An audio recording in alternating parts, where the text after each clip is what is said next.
Hello and welcome to NewFilmmakers Los Angeles in partnership with Movie Maker magazine. My name is Danny DeLillo and we're here at the Cambridge Los Angeles showroom in West Hollywood, and I'm here with Lukas with his movie Hans Colors. Let's take a look at a clip.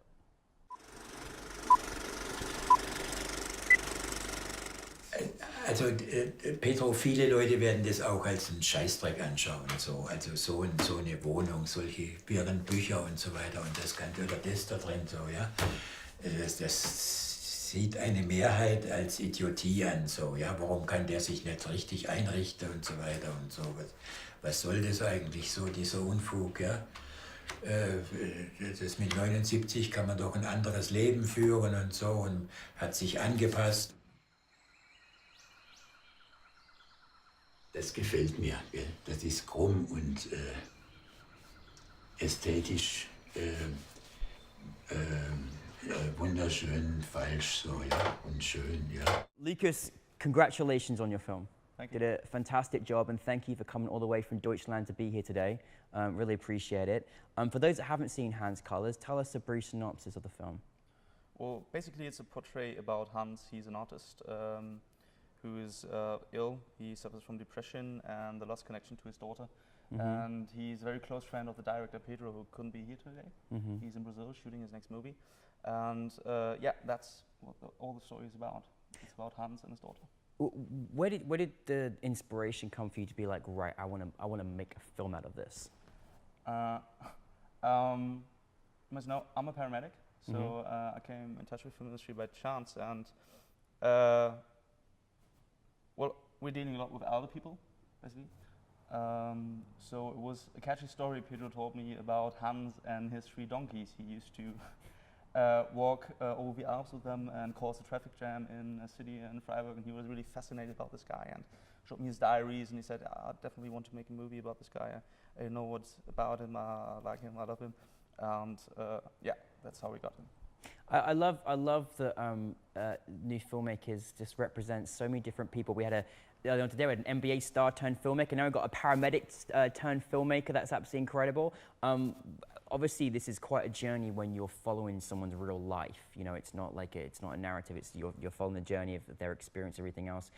One of the things you need to have, obviously, when you're talking about someone's life experience is the trust value. So how do you get to a point where you're like, okay, I'm going to make this movie about you, but you know, taking them on the journey of understanding you've got to follow these guys around? That's a tough question. I mean, I trusted Pedro because he's a very open-minded guy and very friendly, and it was his first movie. And he believed so much in Hans, and when they were together, Hans and Pedro, I could see this connection between these two. It was not just the 80-year-old man and the 25-year-old student. It was like friendship, and I said, well, hell yeah, off you go. We got a week of shooting, take the camera, and you bring it back in one piece, hopefully. And he did. That's good. One of the things that I think was truly fascinating as well is that, again, like this completely 2 different people with a big age gap, but there's so much that can be learned from each other. Was there things that you found, like, you know, during the actual filming of it and just, you know, understanding it and through the edit, did you kind of capture more than you initially imagined? Was there moments when you thought, wow, this is really fantastic, we need to capture this? And kind of what did you want to get from this story from your audience? Well, what we wanted to get from Hans was that he regretted that he betrayed his family with another wife, betrayed his daughter and his wife these times, and we knew that he wouldn't be able to say it like that, like I'm sorry. So yeah, by using Pedro, so to speak, so he's like a moderator within the movie, we were going like, well, just don't show the audience that he is sorry, but why he had to make this decision, why he made this fall, which just makes him human, and he really, really gets it, and yeah, that's what he shows us. Like, you know, obviously you don't, certain aspects of creating a documentary, you have an idea, you have an outline, but you're not necessarily sure about what result you're going to get. So, you know, during the actual, you know, filming or during the post-production, was there any kind of challenges that you encountered? Was there certain aspects you thought, oh my goodness, or was there certain great discoveries that you found during the filming as well? Definitely. I mean, Hans is like 80 years old, so we never knew if he would even make it the week we shoot. Yeah. And we weren't sure how he would react on people all around him, on the camera dude and our boom operator. So Pedro, well, he just said, guys, we'll be only 3 people, and we like staying in his house, in his apartment for 5 days. I was, oh, are you crazy? Why don't you need to get some air to get your thoughts straight? No, I want to stay in this apartment for the whole 5 days, and so the whole movie was shot in his apartment. Wow. And yeah, I thought they might, I don't know, yell at each other, but in the editor's room then, when we saw the material, it was very hard to understand what Hans wanted to say, because it's very hard for him to complete sentences. So he was going on and on and on, never came to the point what he actually wanted to say. And I know, after each sequence, I'm an editor, Pascal, and I would just want to punch him in the face because he never came to the point. A lot of punching in the room for this particular case. Yeah, it got very aggressive, right? Yeah, by using different elements like sound or all the art we found in his apartment, we tried to put it in shape. Yeah. So obviously, at least if there was any punching going on, at least you're a paramedic, even if you did do it yourself. Just kidding. What's it like when again, I think it's amazing that you have come from that profession.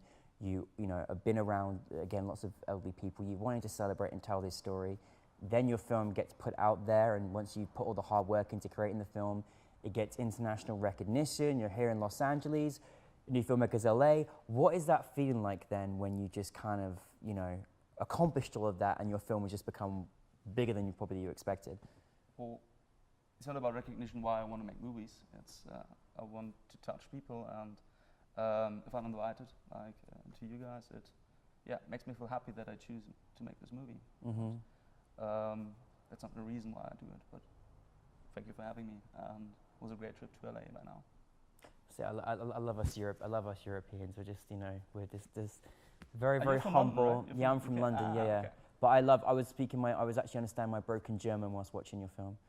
So it was pretty pleasant for me. Wunderbar. Anyway, I won't go too far. No, listen, you did a fantastic job, and it really is great to celebrate this story. And I think one thing that was so nice is that you did have this relationship by someone that was so young and someone that was a more experienced person in life. And sometimes we forget that we've got a lot to learn from each other. From people's different experiences, different characters, and I think it resonated a lot with our audience, and just kind of the understanding of those kind of unique, amazing relationships and people that we meet in our life, which is great that you got to capture it on film. What is next for you? I go back to Germany tomorrow. Keep on my studies at Ludwigsburg Animation Institute. I'm focusing on visual effects and animation producing. And well, yeah. This year's festival season is off. Yeah. After this event, don't know what will be next. Yeah, well, we can all go back to Germany, have NewFilmmakers Deutschland. I'm all for it. No, listen, thank you very much. Really appreciate you coming here and being with us, and we're looking forward to seeing much more of your work. And good luck with the rest of your studies. And yeah, well done, fantastic. Appreciate it. Warm welcome. Thank you. Welcome.